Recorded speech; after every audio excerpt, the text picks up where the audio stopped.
दोस्तों आपके अपने YouTube चैनल AL विग स्टडी पर स्वागत है। दोस्तों इस वीडियो में हम यूपी पुलिस री एग्ज़ाम के लिए हिंदी का प्रैक्टिस सेट देखेंगे। तो दोस्तों देखते हैं पहले प्रश्न को। पहला प्रश्न है, स्वर किसका भेद है। दोस्तों स्वर जो होता है वो वर्ण का भेद होता है, क्योंकि वर्ण के दो भेद होते हैं, एक तो स्वर और एक व्यंजन। तो इसका राइट आंसर हो जाएगा वर्ण। अगला प्रश्न है,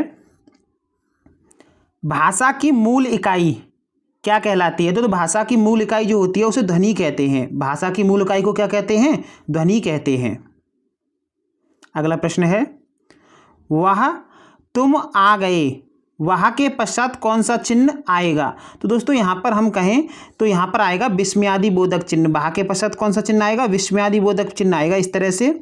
तो इसका राइट आंसर क्या हो जाएगा, विस्मयादि बोधक चिन्ह। एक की वर्तनी शुद्ध है, हमें जो वर्तनी शुद्ध है वो देखनी है। राजमहल, राजमहल एकदम गलत लिखा हुआ है, क्योंकि राजमहल होता है, क्या होता है, राजमहल होता है इस तरह से। तो इसकी तो वर्तनी शुद्ध है नहीं, ये तो गलत है। ऐसी बात करें कोमलांगिनी, तो कोमलांगिनी तो होता नहीं है, कोमलांगी होता है। क्या होता है, कोमलांगी होता है, इस तरह से लिखा होता है, कोमलांगी होता है। तो ये भी गलत लिखा हुआ है। निरोग पर छोटी ई की मात्रा नहीं आती, बड़ी ई की मात्रा आती है, ये भी गलत लिखा हुआ है। अच्छौड़ी जो है वो एकदम सही लिखा हुआ है, तो इसकी शुद्ध वर्तनी है। इसका राइट आंसर क्या हो जाएगा, डी हो जाएगा। अगला प्रश्न है, सूर की भाववाचक संज्ञा क्या है। तो दोस्तों सूर की भाववाचक संज्ञा की बात करें तो सौर्य होती है। सूर्य की भाववाचक संज्ञा क्या होगी सूर की, तो सौर्य होती है। इसका राइट आंसर ए हो जाएगा। विशेषण का लिंग किसके अनुसार होता है। दोस्तों विशेषण का जो लिंग होता है वो विशेष्य के अनुसार होता है। विशेष्य अगर पुल्लिंग होगा तो विशेषण भी पुल्लिंग होगा, और विशेष्य स्त्रीलिंग होगा तो विशेषण भी स्त्रीलिंग होगा। जैसे मैंने कहा, हमने कहा ये आपका विशेष्य है आदमी। अगर यहाँ पर हम विशेषण का प्रयोग कर रहे हैं तो हम मोटा शब्द का प्रयोग करेंगे, क्योंकि विशेषण हमारा कैसा है, पुल्लिंग है। तो जैसा विशेषण होगा वैसा ही आपका क्या होगा, विशेष्य होगा। यानी विशेष्य के अनुसार ही किसका लिंग होता है, विशेषण का लिंग होता है। तो इसका राइट आंसर क्या हो जाएगा, विशेष्य के अनुसार। अच्छे बच्चे कभी झूठ नहीं बोलते, इस वाक्य में अच्छे किस प्रकार का विशेषण है। तो दोस्तों ये गुणवाचक विशेषण है। ये अच्छा शब्द जो है वो किस प्रकार का विशेषण है, ये गुणवाचक विशेषण है। अगला है, जो शब्द पूर्वापर संबंध में किसी भी संज्ञा के बदले में आता है उसको क्या कहते हैं। तो दोस्तों संज्ञा के स्थान पर जो शब्द आते हैं उन्हें सर्वनाम कहते हैं। संज्ञा के स्थान पर जो शब्द आते हैं वो क्या कहलाते हैं, सर्वनाम कहलाते हैं। तो इसका राइट आंसर ए हो जाएगा। पंडित जी हवन कराकर कथा कर रहे हैं, में कराकर में कौन सी क्रिया है। यानी पंडित जी हवन कराकर कथा कर रहे हैं, तो यहाँ पर दोस्तों क्रिया जो हो जाएगी वो पूर्वकालिक क्रिया हो जाएगी, क्योंकि पूर्वकालिक क्रिया वह क्रिया होती है जिसमें एक क्रिया को खत्म करके दूसरी क्रिया को स्टार्ट कर दिया जाता है। वो पहली क्रिया क्या कहलाती है, पूर्वकालिक क्रिया कहलाती है। निम्न में अव्यय है, अव्यय शब्द बताना है। तो दोस्तों उत्तर, जापान और कृष्णा ये सब क्या है, संज्ञा शब्द हैं। लेकिन ठीक शब्द की बात करें तो ठीक शब्द जो है वो एक अव्यय शब्द है, क्योंकि इसका लिंग वचन काल कारक में नहीं परिवर्तन होगा। इसका राइट आंसर क्या हो जाएगा, बी हो जाएगा। क्रिया विशेषण के कितने भेद होते हैं। तो दोस्तों क्रिया विशेषण की बात करें तो क्रिया विशेषण के आपके 4 भेद होते हैं। क्रिया विशेषण के कितने भेद होते हैं, क्रिया विशेषण के 4 भेद होते हैं। स्थानवाचक क्रिया विशेषण, कालवाचक, परिमाणवाचक और रीतिवाचक। तो इसका राइट आंसर क्या हो जाएगा, ए सी हो जाएगा। भवानी शब्द का पुल्लिंग शब्द क्या है, भवानी शब्द का। तो भवानी शब्द का पुल्लिंग जो होता है वो भव होता है। दिए गए शब्द का स्त्रीलिंग रूप ज्ञात कीजिए। स्त्रीलिंग रूप ज्ञात करना है हमें। परोपकारी का क्या करना है, स्त्रीलिंग। तो परोपकारी का होता है परोपकारिणी, परोपकारिणी। इसका राइट आंसर क्या हो जाएगा, सी हो जाएगा, परोपकारिणी। मैं चलती थी, मैं का बहुवचन क्या होगा। हमें यहाँ पर दोस्तों मैं का बहुवचन बनाना है, तो मैं का बहुवचन जो होता है वो हम होता है। मैं का बहुवचन क्या होता है, मैं का बहुवचन हम बनेगा। लोग बड़ी बड़ी गाड़ियां लेकर आ रहे थे, वाक्य का काल पहचानिए। तो दोस्तों इसमें काल जो हो जाएगा वो हो जाएगा आपका अपूर्ण भूतकाल। क्या हो जाएगा, अपूर्ण भूतकाल। मेरे हाथ में लेखनी है, वाक्य में कौन सा परसर्ग है। दोस्तों यहाँ पर हम परसर्ग कारक को ही कहते हैं। तो मेरे हाथ में कारक चिन्ह का प्रयोग किया गया है। तो मैं कारक चिन्ह का जो प्रयोग किया जाता है वो अधिकरण कारक में किया जाता है, मैं और पर का। तो इसका राइट आंसर क्या हो जाएगा? राइट आंसर हो जाएगा सी। अट्टालिका का तद्भव रूप बताना है। अट्टालिका का तद्भव रूप जो होता है वो अटारी होता है। क्या होता है? अटारी होता है। इसका राइट आंसर क्या हो जाएगा? ए हो जाएगा।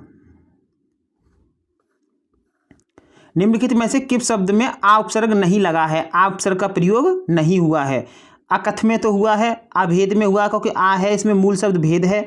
आचूक में भी हुआ है, लेकिन अनुज में नहीं हुआ है। अनुज में आ उपसर्ग का प्रयोग नहीं हुआ है, बिना उपसर्ग से बना हुआ शब्द है। सहानुभूति शब्द में मूल शब्द और प्रत्यय का सही विकल्प क्या होगा? तो दोस्तों मूल शब्द और प्रत्यय का इसका हो जाएगा सह धन अनुभूति, तो क्या हो जाएगा? सहानुभूति। तो राइट आंसर क्या हो जाएगा? सी हो जाएगा। दक्षिण शब्द का विलोम शब्द निम्न में से कौन सा है? दक्षिण का विलोम बताना है, तो दक्षिण का विलोम जो होता है वो वाम होता है। क्या होता है? वाम होता है। अगला प्रश्न है, कौटिल्य का विलोम शब्द क्या है? कौटिल्य का विलोम जो होता है वो आर्जव होता है। क्या होता है दोस्तों? आर्जव होता है कौटिल्य का विलोम। अगला है, इनमें से कौन सा शब्द ऋणी का विलोम है? ऋणी का, तो ऋणी का होता है उऋण। ऋणी का क्या होता है? उऋण होता है।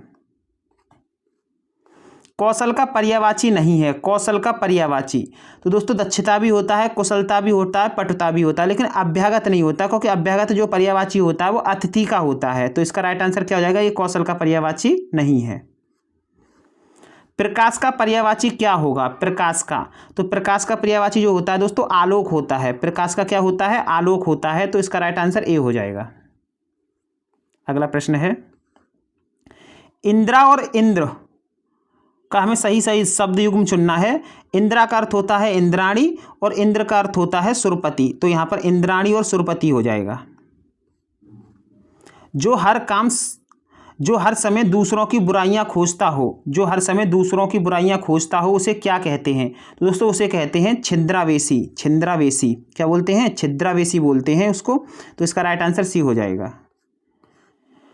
थोड़ा नपा तुला भोजन करने वाला वाक्यांश के लिए उपयुक्त शब्द, तो उसे कहते हैं मिताहारी। क्या बोलते हैं दोस्तों? मिताहारी बोलते हैं। सज्जन का संधि विच्छेद क्या होगा? सज्जन का संधि विच्छेद होगा सत धन जन। सत धन जन, तो इसका राइट आंसर बी हो जाएगा। अगला प्रश्न है, राज दरबार में कौन सा समास है? तो दोस्तों राज दरबार में अगर हम समास विग्रह करें तो राजा का दरबार क्या होगा? राजा का दरबार। और हमें यहाँ पर का कारक चिन्ह का प्रयोग हुआ है, तो कारक चिन्हों का प्रयोग जो होता है वो तत्पुरुष समास में होता है, और इसमें जो हो जाएगा वो संबंध तत्पुरुष हो जाएगा। तो राइट आंसर क्या हो जाएगा? बी हो जाएगा, राजा का दरबार। वाक्यों का वर्गीकरण कितने आधार पर किया जाता है? तो दोस्तों वाक्यों का जो वर्गीकरण किया जाता है वो दो आधार पर किया जाता है। कितने आधार पर? दो आधार पर, रचना के आधार पर और अर्थ के आधार पर। तो राइट आंसर क्या हो जाएगा? ए। जो व्यक्ति वस्तु या परिस्थितियां स्थायी भावों को उद्दीपन या जागृत करती हैं उन्हें कौन सी संज्ञा दी जाती है? तो उन्हें दोस्तों विभाव कहा जाता है। उन्हें क्या कहा जाता है? विभाव कहा जाता है। अगला प्रश्न देखते हैं। अगला है, देखी सुदामा की दीन दशा करुणा करके करुणा निधि रोए में कौन सा रस है? तो दोस्तों इसमें करुण रस है। इसमें कौन सा रस है? करुण रस है। इनमें से एक वाक्य अशुद्ध है, वह है मैं दर्शन करने आया हूं। ये ठीक है एकदम। मैं अपनी बात का स्पष्टीकरण करने के लिए तैयार हूं। दोस्तों ये वाक्य जो है वो अशुद्ध है, क्योंकि इसका शुद्ध रूप होगा मैं अपनी बात के स्पष्टीकरण के लिए तैयार हूं। मैं अपनी बात के स्पष्टीकरण के लिए तैयार हूं। तो यहां पर दोस्तों ये वाक्य जो है वो अशुद्ध है। ये तीनों वाक्य जो है एकदम शुद्ध हैं। किस छंद में 26 मात्राएं होती हैं तथा 14 और 12 पर यति होती है? तो दोस्तों 26 मात्राओं से जो मिलकर बना होता है वो गीत का होता है, यानी कि 14 और 12 पर क्या होता है? 14 और 12 पर क्या होता है? यति होती है, यानी रुकना होता है। तो इसका राइट आंसर क्या हो जाएगा? सी हो जाएगा। भाषा में शब्द और अर्थ की दृष्टि से सौंदर्य उत्पन्न करते हैं। तो भाषा में अर्थ और शब्द की दृष्टि से अलंकार जो होते हैं वो सौंदर्य उत्पन्न करते हैं, चमत्कार उत्पन्न करते हैं। मृगनयनी किस लेखक की रचना है? तो ये दोस्तों है वृंदावन लाल वर्मा की। इसका राइट आंसर डी हो जाएगा। अगला है, पत्थर को जोंक नहीं लगती। इस मुहावरे का अर्थ हो जाएगा हड्डी पर कोई प्रभाव नहीं पड़ता। हड्डी पर कोई प्रभाव नहीं पड़ता। कुमार संभव के रचयिता कौन है? कुमार संभव के, दोस्तों यहाँ की बात करें, कुमार संभव के रचयिता जो है वो कालिदास हैं। कौन है? कालिदास हैं। अगला प्रश्न है, निम्नलिखित में से कौन सी बोली उत्तर प्रदेश में बोली जाती है? कौन सी बोली उत्तर प्रदेश में? तो दोस्तों कन्नौजी जो है वो उत्तर प्रदेश में बोली जाती है। तो इसका राइट आंसर क्या हो जाएगा? डी हो जाएगा। अगर दोस्तों आपको वीडियो अच्छी लगी हो तो वीडियो को लाइक करें तथा चैनल को सब्सक्राइब करें। धन्यवाद दोस्तों।